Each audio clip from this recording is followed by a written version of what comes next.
Hey Switch fans, I have got your review for your latest big game right now, but I'm doing this review on the run in the studio because we are having seasonally awful weather in Vancouver and I didn't want to get rained on. But Xenoblade Chronicles 2 is available for this platform and we should call it Time Vampire 2017. Your holiday is going to go up in smoke. This is one of those games where you get big bags in your eyes because you're staying up. It is a massive experience created by Monolith. They are fantastic at making these huge environments. They blew my mind with Xenoblade Chronicles X on the Wii U, and this shares a lot of similar tech. You can really feel the expanse of these environments as you can traverse what feels like literal miles and miles, and you're going to see massive monsters and tiny little critters, all of them with their sort of level score above them, so you know whether you should approach or run away. You do a lot of running away from big creatures in this game. You play a character named Rex, who is this salvager who got like hot shorts with suspenders and then chaps, but they all become a deep diving suit, so he puts those on, then jumps into the water, which is actually clouds. You have this giant cloud sea, which is absolutely beautiful. And I was freaked out by it, but you could actually swim in it, which was really amazing. But as the salvager, you'll go down and you'll dig up treasure and all kinds of stuff, and invariably you'll get into a fight with some kind of creature or monster.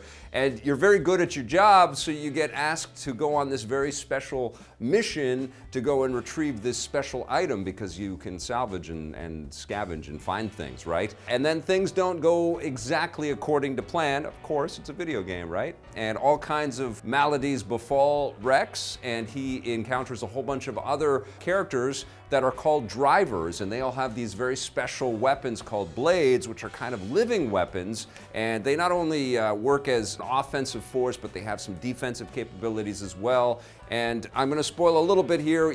I can't really, and obviously this footage spoils some of the stuff that happens in the game, but safe to say this thing is mind-blowingly large, and there is tons and tons of customization and lots of secrets to discover, and it just goes on and on. But Rex, if you don't want to hear anything about this story, Rex becomes a driver and he becomes capable of controlling and working with blades, and the first one that he meets is a blade called Pyra, and Rex and Pyra build a special bond, but Rex can also accumulate other blades, and you can find these core crystals and things like that that you can bond with, and they become these living weapons as well. And then you encounter other drivers who have their own blades, and they can accumulate other blades, and your blades can augment their weaponry, and you can augment your own abilities as well. There's special auxiliary cores that come into play, and you can add them to your blades, and that will buff them up a little bit. You can take control of each of the different drivers that you encounter along the way, so you don't always have to play as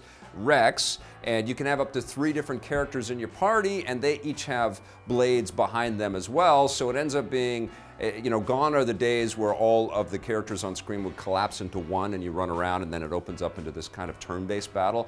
This all happens in kind of real time, so you have 6 characters, traipsing along behind you, going over all of this expansive environment and, jumping off of huge cliffs and diving into water. Sometimes you'll watch as your AI companions will just jump right off and, take a hit point hit, but not necessarily die. If you've got a fear of heights, this game's gonna totally freak you out. But it does get a bit cluttered on screen, especially when you get into combat situations with the enemy in tight quarters. And I did that. I was on this big enemy battleship and I was fighting a guy inside of a cell, like a prison cell, or a stockade or whatever they call them on a big ship like that. And it was a tiny little room, and I was fighting this guy with all, 5 of my buddies, and we were all packed, and there was so much information on screen, and it's just like, what the hell am I looking at? And that also happens, some of that sort of cluttered kind of production comes into play too when you walk into another room and you've got a bunch of bad guys and they're all repeating the same phrases, they're going back and forth on stuff, and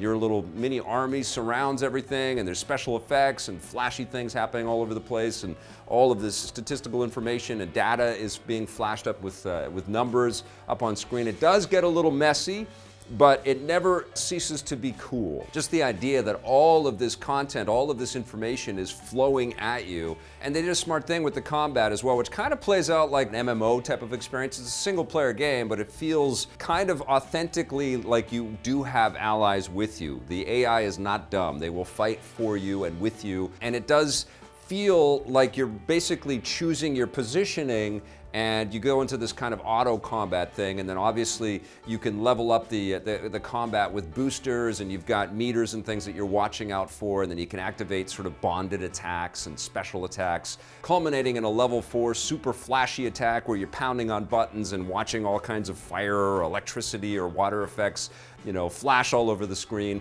It's really impressive. But I think the most impressive thing here, as it was with Xenoblade Chronicles X, and Monolith also helped a little bit with the Legend of Zelda Breath of the Wild with its environment streaming as well, is just the scope of the game and the scale of the game. It just goes on and on. You're actually, you know, this grand landscape that you're traversing is actually the back of a giant titan, and you can see the titan, this massive creature moving off in the distance, and then it's cluttered with all kinds of other massive beasts that, you know, will pop out of the ocean and freak you out, and there's lots of caves and nooks and crannies, lots of little secret areas that you're constantly looking for. And there are some choke points as you're progressing through the game as well, where you get lost a little bit and you can't discover exactly where that sort of next objective point is that will sort of progress the story. And sometimes you have to go back and learn some field skills, like some of the blades that you will collect will be able to dive into the water and bring you to, you know, lower areas, or some will be able to fly you up to higher areas, and you need to sort of progress those field skills as well so that you can access all the points in this game.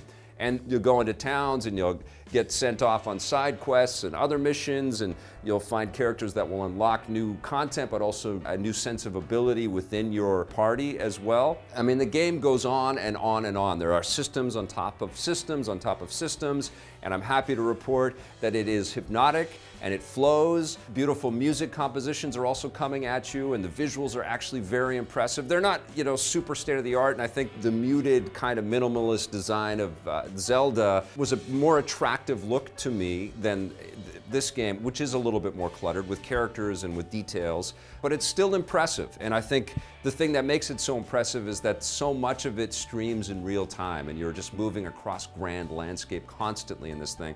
And they did a smart thing as well with fast travel. Once you've discovered a location, pretty much you can fast travel quickly around the map. The mapping is a little bit convoluted because you're mapping on this creature, then you're mapping on this creature, then you're in this ship and stuff, and it doesn't automatically bounce you when you toggle the map button. It doesn't automatically bounce you into the positioning of where your objective is. You kind of have to hunt through the map menus. It's not as clean and elegant, I think, as something like Zelda Breath of the Wild, but Breath of the Wild had one giant world. This doesn't. This has many giant worlds that are connected across a cloud sea, and so you've got to actually, you know, gain the ability to travel from Titan to Titan and basically island to island.